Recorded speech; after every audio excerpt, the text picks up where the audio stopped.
বন্ধু হামাক কলো সিগারেট খাইলে নাকি টেনশন কমে।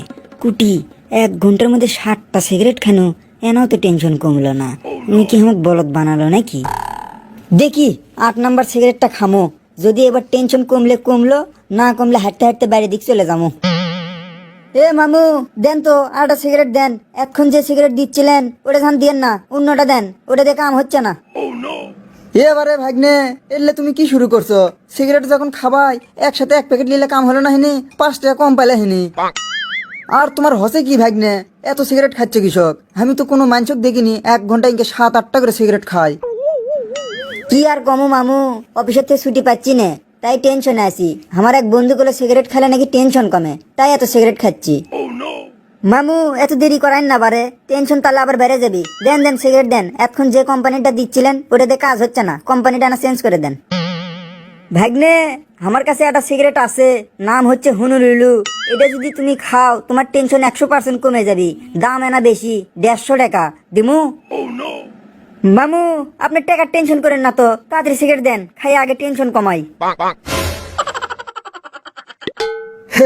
ভাগ্নে তো দেখিচ্ছি আচ্ছাই বলত, 8 আনা দামের আজিজ বিড়ি বেচনু 150 টাকা। এই বিড়ির যে গন্ধ, ভাগ্নে যদি খালি একবার টান দেয় মাথা ঘুরে এমনি রাস্তার মধ্যে পড়ে থাকবি। কিসের বাড়ির টেনশন, কিসের অফিসের টেনশন, কিছুই মনে থাকবে লয়। ইয়ে মামু এটা এবার কি সিগারেট দিল? এর আগের সিগারেটের পিছনে তাও তুলে আসলো, এটা তো দেখিচ্ছি একবারে ডাইরেক্ট। এটা খাই আমার মাথা ঘুরিচ্ছে। এই মাতাল হয়ে হিসু কর্ম দেওয়ালে, যা হবার যা হয়ে যাক দেখমো হেনি কাল সকালে। মাতাল হয়ে হিসু কর্ম দেওয়ালে, যা হবার যা হয়ে যাক দেখা যাবি কাল সকালে।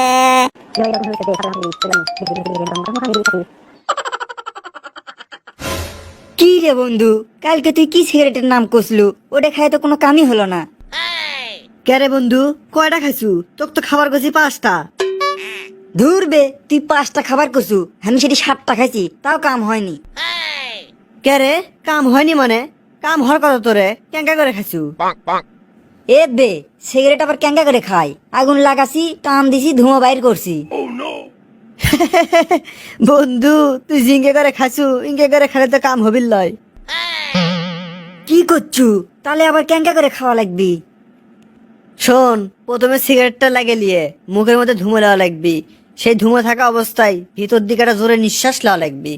তারপর তোর একটা ফ্রিজ কাজ করবি। তারপর আস্তে আস্তে ধুমোটা ছাড়া লাগবি। ইঙ্গি করে খাসনি দেখে তো তোর কাম হয়নি। ধুর বে, এলে খালি তোর বাউদো পেশাল। ওই মামা হামা কেমন একটা সিগারেট দিছিল, 150 টাকা দাম। ওই সিগারেটের যে গন্ধ, গন্ধ দূর করতে আমি ব্যস্ত হয়ে গেছিলাম। কিসের টেনশন, কিসের কি, আমার ওগুলো মনেই হয়নি। হ্যাঁ, এটা আবার কি সিগারেট রে বন্ধু? সিগারেটের নাম কি? এ হে, এটা দামি ব্র্যান্ডের সিগারেট লয়ে আসছে, সিগারেটের নাম হুনুলুলু। কি করছু তুই? Honolulu cigarette? কেন 20 বছর হলে সিগারেট খাই, ইঙ্গে নাম তো কোনদিন শুনিনি। তা সিগারেট দেখতে কেঙ্কা? তুই যেটা খাবার কষলু ওদের পিছনে তো তুলে আসলো, আর ওই মামা হামাক যেটা দেশে ওদের পিছনে তুলো মুলো কিছুই আসলো না, একবারে ডাইরেক্ট। কে রে, তুই না আসলেই বলদ। ওই দোকানদার মার মতো কাটে না দামের আজিজ বিড়ি দিয়ে 150 টাকা মেরে লেছে। যাবে মেরে লেসে লেসে, কিন্তু টেনশন তো কমছে। থাক থাক, স্যারের কাছে ছুটি লেবার যাবো। আজকে যদি ছুটি দেয় তাহলে চাকরি কর্ম, আর ছুটি না দিলে চাকরি কর্ম না। শোনেন, আমাকে এটি চাকরি করবে গেলে কিছু নিয়ম কানুন মেনে চলা লাগবে, সেটা কি আপনি জানেন? হ্যাঁ স্যার, সব অফিসে তো কিছু নিয়ম কানুন থাকে, সেটা অবশ্যই মেনে চলা লাগবে।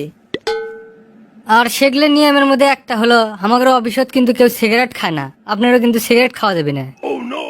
অবশ্যই স্যার, অবশ্যই। অফিসে তাহলে তো আর সিগারেট খাওয়া যাবেই না। আর দেখতেই তো পাচ্ছ, আমাদের অফিসত মেলাগুলোর মেয়ে স্টাফ, কারো পিছে পিছে কিন্তু ঘোরা যাবে না। হ্যাঁ স্যার, ঠিক কথা কছেন। মেয়ে করে পিছে ঘোরা তো ভালো ছবির কাজ লয়। সেটাই, মেয়েগুলোর পিছনে তো ঘোরা যাবে না, যাবেই না। অফিসে এসে যে মেয়েগুলো ডিস্টার্ব করবা, সেটাও করা যাবে না। হ্যাঁ স্যার, তা তো অবশ্যই অবশ্যই।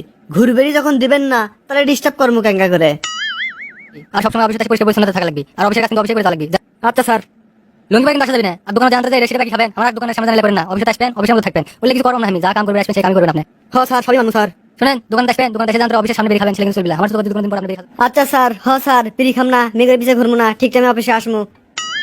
আর একটা শেষ কথা, সেটা হচ্ছে অফিসের কাজের জন্য যদি আপনার জীবন উৎসর্গ করে দেওয়া লাগে, তাও দিবেন। হ্যাঁ স্যার, আপনি যেদি শর্ত দিলেন এই জীবন থুয়েই আর কি হবি। কি ব্যাপার, তুমি আজকে অফিসে এত দেরি করে যাচ্ছ কে? আর শুনলাম কালকে বলে তুমি উল্টো পাল্টা কিবে খাইয়ে দুলতে দুলতে বাড়িতে গেছো, কি হয়েছিল তোমার? না স্যার, কিছু লয় তো, কে কলো আপনি? আচ্ছা যাই কসে কসে কিসব কাচ্ছ সেটা কও। স্যার আজকে না আমার ছুটি লাগলো হয়নি স্যার, কতদিন হলে ছুটি দেন না, আজকে না ছুটি দেন স্যার। আচ্ছা আচ্ছা, তোমাকে ছুটি দেবো তো, তা তোমার কি রকম ছুটি লাগবে?